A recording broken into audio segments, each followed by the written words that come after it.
Top quality और consistent performance के लिए सिर्फ सिल्वर पंप नाम याद रखना। हळवाથી મધ્યમ વરસાદની આગાહી વ્યક્ત કરાઈ છે। 5 જૂન સુધી વિવિધ જિલ્લામાં હવામાનની વરસાદની આગાહી છે। આજે દક્ષિણ ગુજરાત, દક્ષિણ સૌરાષ્ટ્રમાં વરસાદના એંધાણ છે।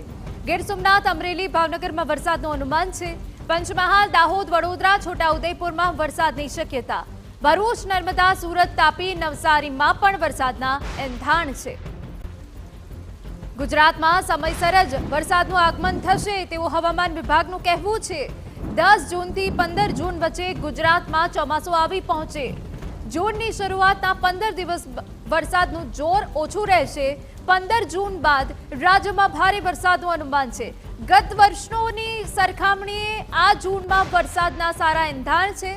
ઉલ્લેખનીય છે કે આ વખતે છેલ્લા 16 વર્ષનું સૌથી વહેલું ચોમાસું દેશમાં બેઠું છે।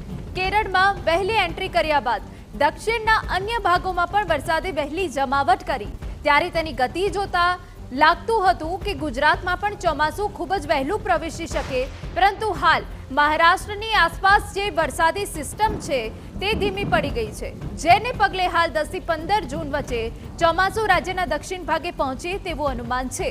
આવો વિગતવાર સમજીએ કે આ વખતે ગુજરાતમાં ચોમાસાની શું સ્થિતિ રહેવાની છે।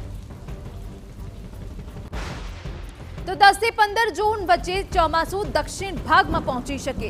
20 થી 25 જૂનમાં અમદાવાદ અને આસપાસના વિસ્તારમાં ચોમાસાનું આગમન થશે।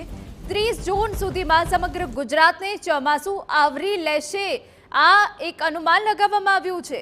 ગત વર્ષ કરતાં જૂન 2025માં સારા વરસાદની શક્યતા હવામાન વિભાગે વ્યક્ત કરી છે। સૌરાષ્ટ્રના દરિયાકાંઠે સામાન્યથી વધુ વરસાદની આગાહી પણ કરાઈ છે। દક્ષિણ ગુજરાતના વિસ્તારોમાં વધુ વરસાદ રહેવાનું અનુમાન પણ કરવામાં આવ્યું છે, આપને જણાવી દઈએ। એ સાથે ઉત્તર ગુજરાતમાં સામાન્યથી ઓછા વરસાદના એંધાણ જૂનમાં વર્તાઈ રહ્યા છે। કચ્છના કેટલાક ભાગમાં સામાન્યથી ઓછા વરસાદની શક્યતાઓ પણ દેખાઈ રહી છે।